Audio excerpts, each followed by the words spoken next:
aí, tudo bem? Estou eu aqui mais uma vez para falar sobre esta maravilha, essa saga muito bacana que é Orcs, uma saga francesa em quadrinhos que a Mitos estará trazendo em breve para o Brasil. Eu sou o tradutor desta HQ, que honra! Bom, na verdade, este é o volume número 2, que se chama Marca do Nada, e a Mitos vai publicar aqui um volume integral, trazendo também o tomo 1, o volume 1, que se chama A Voz das Armas. É um trabalho desenhado por Nicolas Guénet, que eu entrevistei na primeira parte do vídeo, um artista que confessou ser bastante influenciado pela obra de Richard Corbin e Frank Frazetta, e é também o desenhista de You. Em Orcs, os humanos estão em confronto com os antigos povos do mundo. A floresta primordial é então o último refúgio de orcs e elfos, dois grupos nativos que lutam para conservar as suas tradições e identidade. Mas toda essa mata está também em risco a partir do momento em que ricos barões, humanos, devastam tudo para explorar os valiosos recursos naturais da área.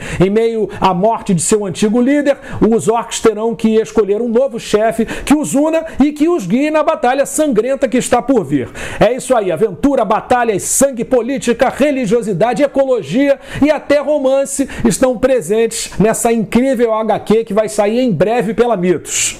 Pois é, e hoje, depois que a gente fez uma primeira entrevista com o Nicolas Guénet, que é o desenhista de Orcs, hoje eu vou ter a honra de falar com o roteirista deste quadrinho, que se chama Nicolas Taquian. Ele também é conhecido como Nico, é um escritor de sucesso na França e vai contar pra gente um pouquinho a respeito da carreira dele e também sobre o processo de desenvolvimento de Orcs. Bonjour Nico, c'est un honneur pour moi de vous parler depuis le Brésil. Merci de m'avoir accordé cette interview justement après notre émission avec Nicolas Guénet comme invité. Bom dia, mis amigos du Brasil. Bon, c'est tout ce que je sais dire en brésilien, je suis désolé, mais je suis très heureux et très fier d'être avec vous aujourd'hui. Merci Nicolas, vous êtes un écrivain à succès en France et vous travaillez comme scénariste de BD. Félicitations. En ce qui concerne ces deux activités, je voudrais savoir laquelle a eu lieu en premier en ce qui vous concerne, la littérature ou la BD. Alors en fait, j'ai commencé par être journaliste, c'est mon premier métier pour la presse écrite. Après, je suis devenu scénariste de bande dessinée. J'ai publié une 30aine d'albums de bande dessinée. Et puis, j'ai été game designer de jeux vidéo. Et puis, j'ai terminé en fait par arriver à l'audiovisuel où je suis devenu scénariste pour la télévision française. J'ai réalisé un film aussi. Et depuis quelques années, depuis 5 ans, maintenant, je suis romancier. J'écris des romans. Voilà, donc en fait, je suis un raconteur d'histoires. Quelle est la différence entre le processus de création d'une BD et d'un livre? Alors les processus, le procédé est très différent, c'est-à-dire que quand tu travailles sur une BD, d'abord tu as peu de place parce qu'une BD c'est 46 planches, avec en moyenne une dizaine de cases par planche. En fait, très peu d'espace pour raconter une histoire. Le rythme est très important en bande dessinée, il y a les pages qui se tournent. Donc ça veut dire qu'il faut avoir des espèces de mini-histoires à l'espace d'une page pour qu'on ait envie de tourner la page suivante. Donc en fait, voilà, c'est vraiment l'art de l'ellipse la BD. C'est arriver à raconter des histoires finalement avec peu de choses et ça va très très vite. Voilà. Alors qu'en littérature, la littérature c'est un peu, j'ai envie de dire, le média dans lequel quelqu'un qui écrit a le plus de liberté. On peut faire un peu ce qu'on veut. En littérature, on est très libre. Aussi bien dans la forme que dans le nombre de pages, que dans ce qu'on raconte. Donc au final, voilà, la grosse différence, elle est surtout là. Votre expérience en tant que journaliste et rédacteur en chef de plusieurs magazines dans la BD vous a-t-elle servi en cela? Mon expérience du journalisme, elle me sert surtout à essayer de me documenter quand je parle de quelque chose, surtout quand c'est quelque chose d'assez réaliste. Pour essayer de trouver la vérité, en fait, la vérité des choses que je dis à une période du monde dans laquelle on se satisfait souvent de demi-vérités. Il y a beaucoup de mensonges, beaucoup de fausses informations. Et il n'a jamais été aussi difficile qu'aujourd'hui, en fait, pour un journaliste de trouver la vérité, parce que ça demande beaucoup d'argent, en fait, de vérifier ses sources. Et moi, en fait, voilà, c'est quelque chose qui est resté de mon métier d'avant, c'est l'envie quand même de me documenter un peu, de comprendre avant d'en faire des fictions. Comment est né votre intérêt pour la BD? Bah, la bande dessinée, je suis vraiment bercé dedans depuis que je suis tout petit, hein. Depuis que je suis enfant, je suis lecteur de bande dessinée. J'ai tout le comics quand j'avais 10-11 ans. Et un peu plus tard, la bande dessinée franco-belge.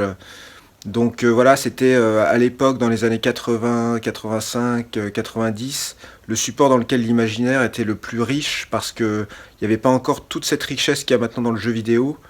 Et je comprends que les ados aujourd'hui sont immergés dans des univers de jeux vidéo, là où à mon époque, la bande dessinée, c'était quand même une niche avec la littérature, bien sûr, mais la littérature, c'était plus aride déjà, parce qu'il n'y avait pas les images. Dans la BD, la richesse et le travail des dessinateurs faisaient qu'on était immergé dans des univers, et c'est ça qui me plaisait. Pourriez-vous aussi nous parler de vos expériences dans le cinéma et dans la télévision en tant que scénariste? Alors, je suis scénariste pour la télévision depuis une quinzaine d'années. En fait, c'est un travail qui est très différent de l'écriture, que ce soit pour la BD ou en littérature, c'est-à-dire que c'est un métier d'artisan, le scénario, dans lequel on est en contact avec des gens, des producteurs, des chaînes de télé, des réalisateurs, des acteurs, et en fait, on est dans une chaîne dans laquelle il faut prendre en considération les désirs des uns et des autres, et on a une boîte à outils qu'on utilise pour raconter des histoires. Pareil, le format est différent. On a en général 90 à 100 pages pour raconter une histoire de 90 minutes.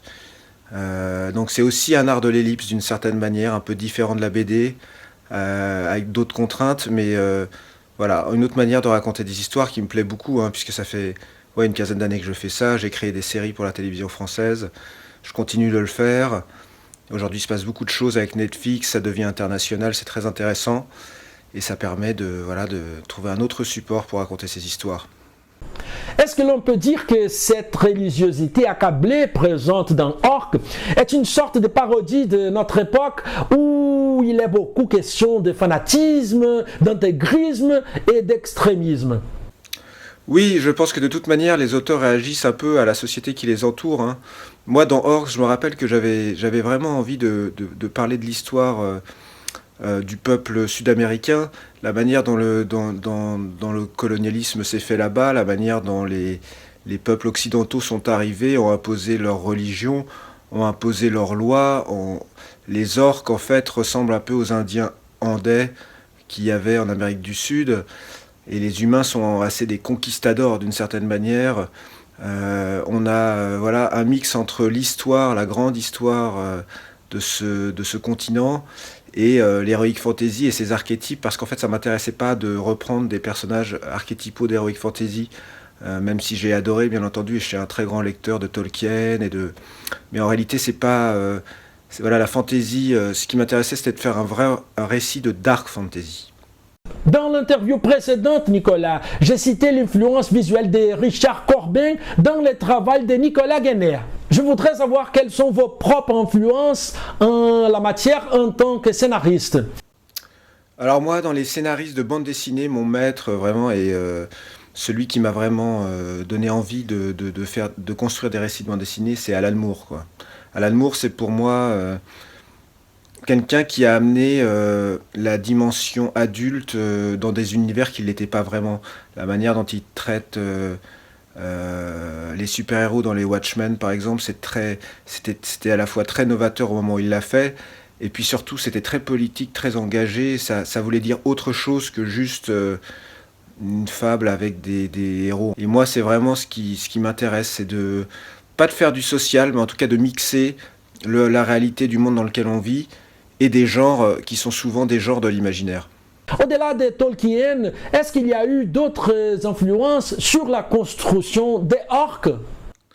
Bah là, pour répondre à cette question, je dirais que, comme je le disais précédemment, en fait, effectivement, c'est surtout la grande histoire, l'histoire du peuple américain du Sud et de tous les États et de tous les pays d'Amérique du Sud qui m'ont inspiré pour construire ce récit, plus qu'autre chose. C'est la principale aspiration. Et je me rappelle très bien, par exemple, que les noms des différentes villes humaines ont des noms de missions espagnoles, qu'il y avait Esperanza. Ce récit est né aussi à travers les voyages que j'ai pu faire dans ce pays, qui m'a profondément touché, que ça soit en Équateur, que ça soit en Argentine, au Chili, tous ces voyages et ces paysages très marquants. À l'époque, j'étais pas encore venu au Brésil. J'y suis allé en fait cet été, là, il y a peu de temps, il y a 6 mois, j'étais à Rio. J'avais pas encore vraiment rencontré cette culture qui est incroyable. Je suis complètement tombé sous le charme de la culture et de l'histoire brésilienne et des Brésiliens que je trouve avec une force de vie incroyable qui correspond bien à leur pays et aux difficultés qu'ils rencontrent. Est-ce qu'il y aurait quelques éléments dans Orc que vous changeriez si vous étiez en train de créer ces récits actuellement en 2018, ou pensez-vous que cette histoire est bien ancrée dans notre époque?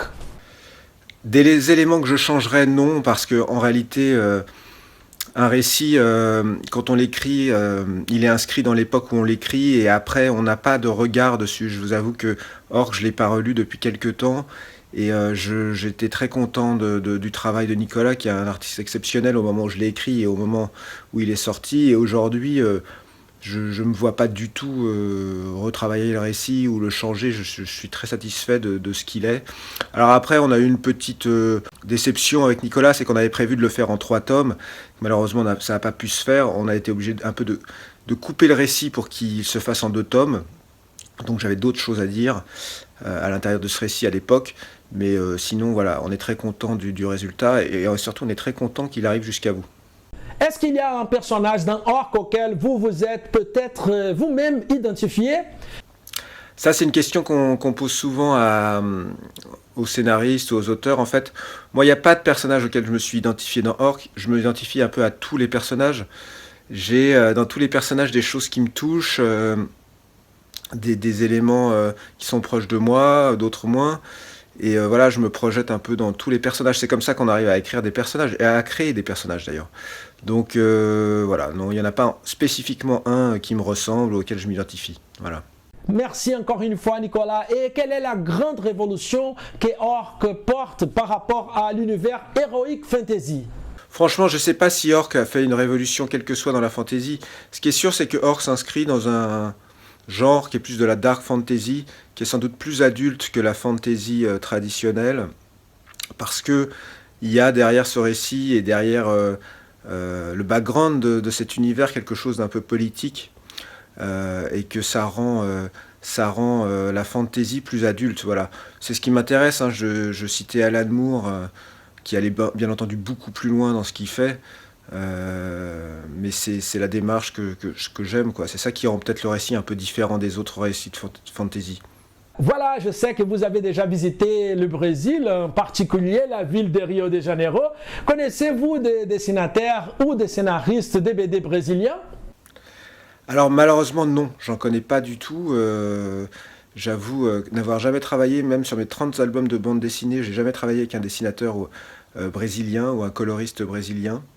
Mais j'adorerais le faire parce que c'est un peuple et des gens avec lesquels j'ai beaucoup d'atomes crochus, que ça soit au niveau de la musique, que ça soit au niveau du sport, que ça soit au niveau du côté très dynamique et très enthousiaste et toujours très joyeux, la fête, tout ça c'est quelque chose de très fort. Et puis j'aime aussi beaucoup l'histoire de ce peuple et la manière dont, d'une certaine manière, dont ils arrivent à vivre malgré la violence, de la misère, de la complexité politique, géopolitique dans laquelle est cette nation qui est immense, avec d'immenses richesses, mais qui est en même temps concentrée entre les mains de peu de gens. Voilà, c'est un peuple qui me séduit beaucoup et j'aimerais beaucoup rencontrer des dessinateurs brésiliens. Parmi tous vos travaux dans la BD, quelle est votre série favorite? Alors là, très sincèrement, je suis incapable de donner une réponse à cette question. J'ai travaillé avec des artistes incroyables pour faire tous ces albums de bande dessinée.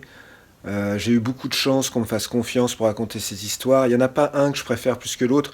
Il y en a qui ont eu plus de succès que d'autres, mais c'est pas pour ça que je les préfère. En fait, c'était à chaque fois des expériences différentes avec des camarades différents, des amitiés à chaque fois qui naissent, parce que c'est quand même assez fort l'amitié qu'on peut avoir durant un processus de création d'une BD qui dure au minimum 1 à 2 années, quoi.